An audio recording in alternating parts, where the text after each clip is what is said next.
Hello there, right here. We're going to be taking a look at 10 myths that have to do with the Caves and Cliffs update. And remember, if you haven't subscribed, go ahead and do that, as I will have snapshot review videos for every single update that comes out about it. And currently 70% of everyone who watches my videos haven't subscribed. Let's see if we can get that to 50-50. So the first one we're going to take a look at is this clip that they showed during the Minecraft Live event. One of the Mojang developers is taking his boat off of this cliff. As he falls down here, it goes deeper and deeper, and even here he goes extremely far downwards. And besides that, the water is quite deep itself. Now, right away people were saying that they increased the world height limit, and the reason they said this was because this right here is iron ore that only generates at sea level and below. So typically Y level 63. That means if you count the blocks from here and you go downwards to the very bottom of the world, it should be no more than 63 blocks tall. One of the ProtoTech members, Manrock, actually did count all the blocks up and made a rough diagram of what the layout looked like. Up here where this dirt and grass is where the waterfall began. This part here was the ravine, and then this was the drop off, and this is where the water was, and then this is at the very bottom of the water. And Manrock counted up all these blocks, and it was 101 blocks from here all the way down to here. And this is not even counting the bedrock. The bedrock itself would be another 5 blocks deeper. So clearly the cave is really deep, much deeper than it is currently in the game. But there's something odd also about this picture here. You can see that all the ores are glowing. I did mention this during the event, saying that it's to brighten the cave up so people who are watching the stream can see what's going on. They must not want to brighten the whole thing up, or they didn't want to have like night vision effect on their character. Because we know that they purposely gave them light, it's very possible that they came in here by hand and also placed in some ores.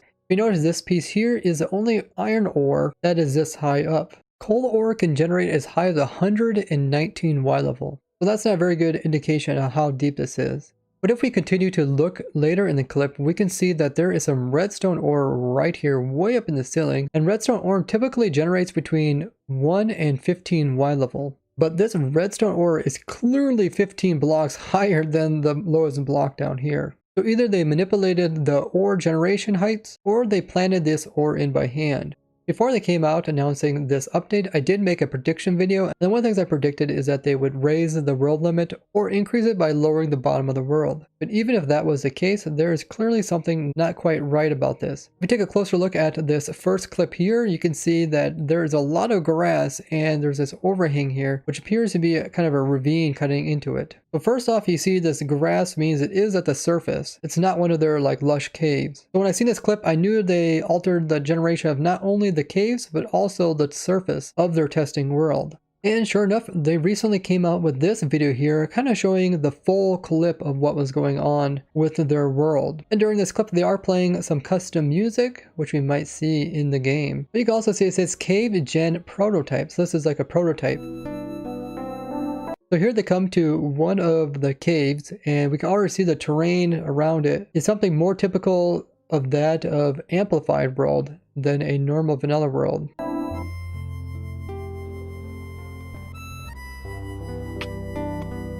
And you can see this is extremely deep, probably even deeper than the first clip that we've seen.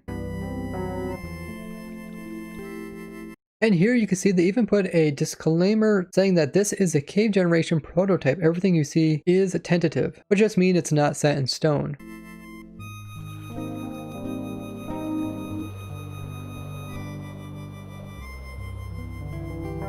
And there's even the clip that we've seen at Minecon of them dropping down the big waterfall. A little bit darker than the one they showed, but you can definitely see why they have the ores lit up. And they say that the caves this huge will probably be rare.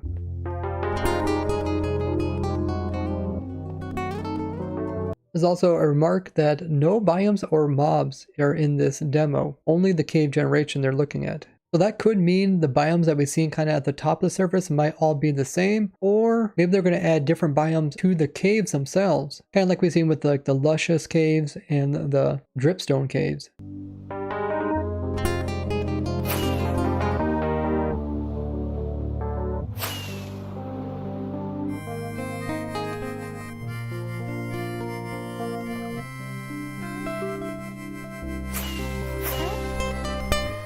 And as suspected, they did confirm in a tweet that this is just a prototype of not only the cave generation, but also the terrain around it. This is very similar to having those different slider bars that we used to have when generating worlds, where you can make like the mountains really tall, or make the ore generate at different heights, or make the dungeon generation a lot thicker. That's essentially what they did here in their testing world. They increased the terrain so that way they could do more experimenting of how the caves kind of flow without worrying about them intersecting the top of the surface. So are they going to increase the world height? Well, from what it appears, it looks like they're just going to try to use more of it. Because most of the underground is just full of stone, they're probably just going to clear out more stone and add in more caves. But there's going to be a huge variation in caves.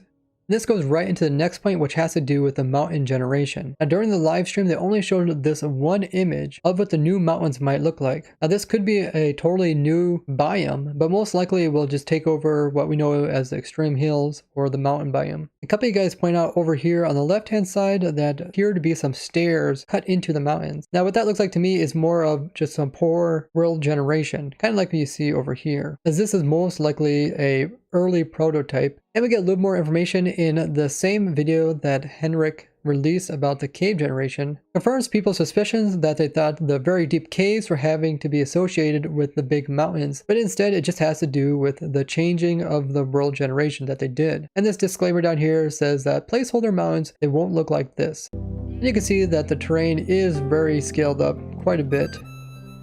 And you can see how the entrance to the caves look very different than what we are normally looking for, with all the grass and stuff in there. But the entire terrain itself is pretty jagged. Over here there's some like a desert, but it does give us a pretty cool perspective of how the terrain could possibly look when they add the mountains, especially how the mountains kind of transition into other biomes. And in the past we did have normal biomes with mountain variations.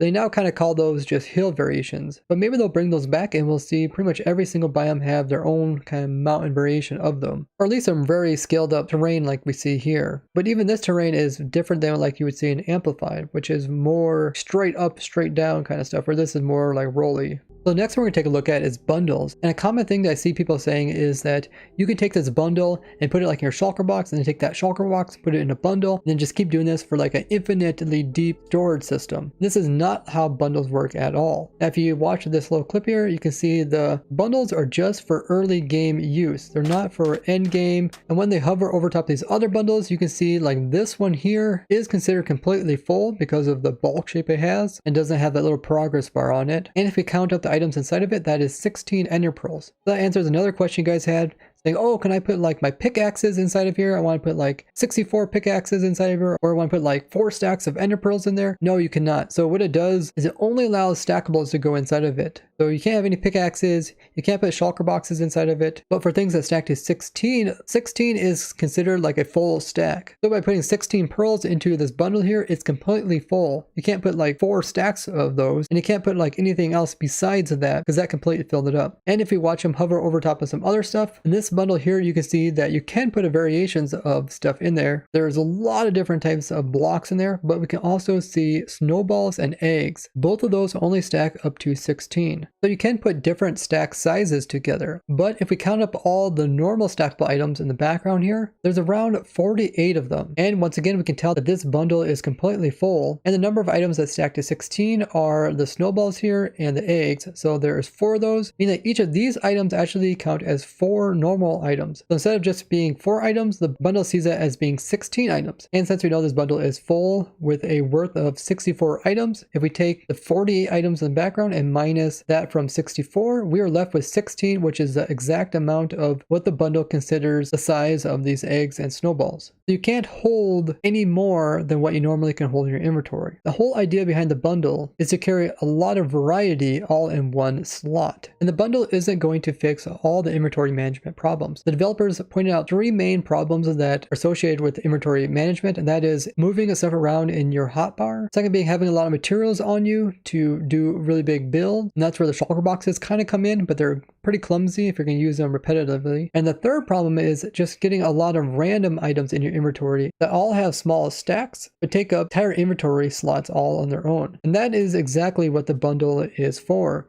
It's supposed to pick up all these random items and put them into a single slot. So this definitely is for early game, and the crafting recipe will probably be something very cheap because of that. It's very clumsy to pull items out of it, as if you have 20 different types of items but you only have one slot to take them out, you have to keep right clicking it and then like throwing this item on the ground or something in order to get the item that's probably in the very, very back that you need. But also the bundle itself takes up room.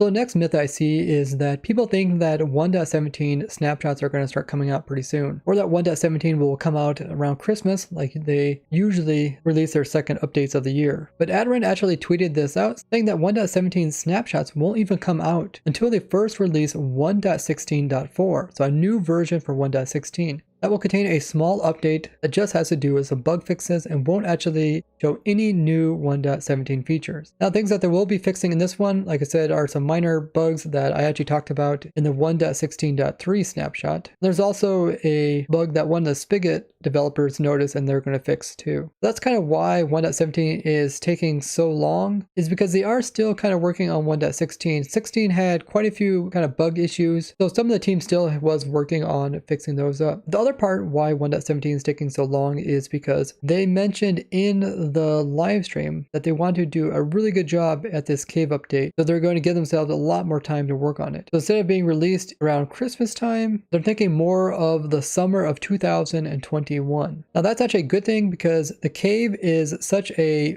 big thing in the game. The game is called Minecraft, and mining is a big part of caves, so we're going to probably see a revamp of mining as well. This is why I think minecarts will also probably get an update. And all in all, they could add so much cool stuff during that time, and I don't really think we want them to rush such an important update. Of course, during this entire period, they will be giving out snapshots, and I will be doing snapshot review videos of those, which will give us a sneak peek of what the official updates can look like. Make sure you have your bell notifications turned on so you don't miss out on those. And I do retweet a lot of the important things that the developers send out, so make sure you guys are following me on my Twitter. The link is down in the description. We're getting very close to reaching 3,000 followers. So one misconception I've seen to do with what they showed in Minecraft Live is that you can actually make like slabs of gravel or layers of gravel using this technique where the player is brushing away.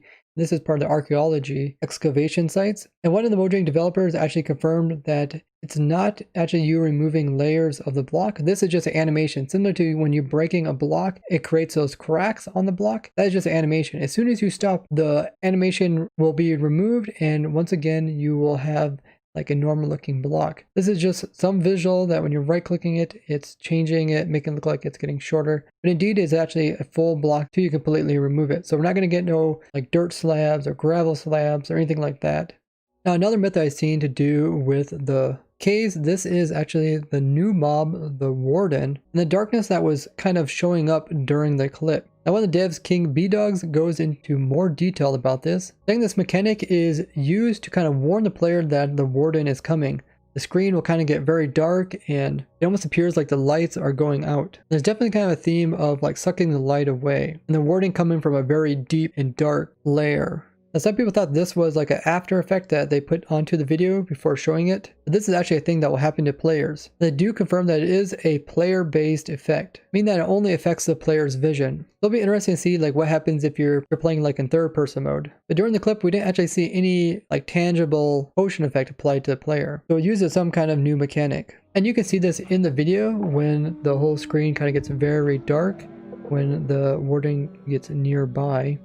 They also confirmed that that is a heartbeat sound that's coming from the Warden, and it does appear that he has like souls kind of trapped in his chest cavity.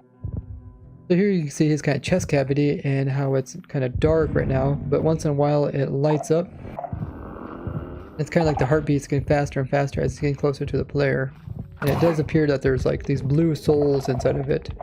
Which brings us to our next point, which is the variety of new blocks that are in this snapshot. We see this new cavern here with this layered stone.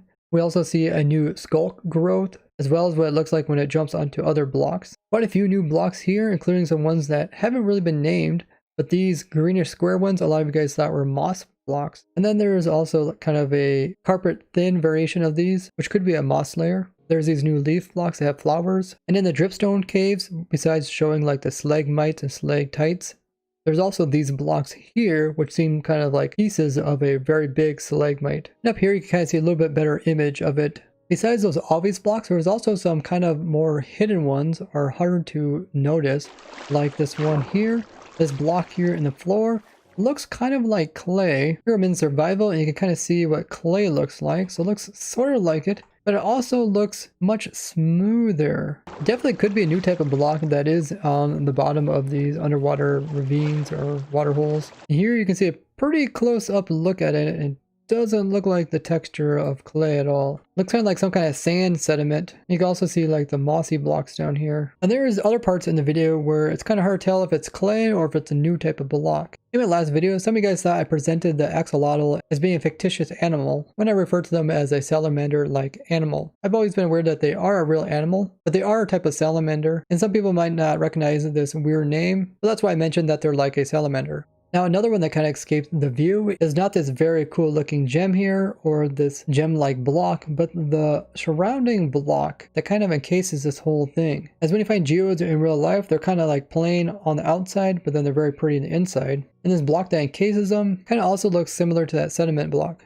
But just recently, Corey, one of the developers, released this image of this geode that's kind of exposed by this underwater ravine. And you can see the texture of this block is a little bit different than we've seen before. So I still think they're working with changing up kind of what the textures of the blocks will look like. And there has been an extended clip of what they showed during Minecraft Live. I believe they're showing Khappa, one of the people that does the textures, working on some blocks here. And you can see how he's like kind of, synchronizing the texture so it looks uniform across several blocks. And these are kind of similar textures that we were seeing in the geodes. Now this piece here that they're showing looks kind of ice-like. So maybe this is a new type of ice that will be on the mountains. They're also going to come out with a new type of snow, which is the snowier snow or the powder snow. So in this picture here, we can see he's clearly working on that geo block that we've seen. Has that kind of purple hue, but he has a lot of different variation in that texture. And he also has all these other textures and color palettes. So it definitely looks like the blocks are still kind of in the work in progress stage of the development. And this is confirmed by Corey, one of the developers, saying that most things during the live video were just placeholders, and they're going to flesh out the details going forward. So they have been asking for a lot of feedback on Twitter, such as how long should it take for the new copper blocks to completely oxidize, going from the copper color over to the bluish color. Because during the live stream, people thought it was converting too fast. But some things are kind of fleshed out. Like here, we were having a discussion about the new Warden mob. And King B Dogs went ahead and actually replied saying that the Warden was pretty much finalized for the visuals. And I won't go through these weird changes that we've seen with the Strider, but it is very massive and will put off a lot of scare. So make sure you guys let the developers know how you want the Caves and Cliffs update to turn out. I would really appreciate if you guys would like the video and share with others. And we're trying to reach 10,000 followers on my Discord. It'll be linked in the pinned comment. I would like to thank you guys for watching, and I'll see you guys in the next one. Bye bye.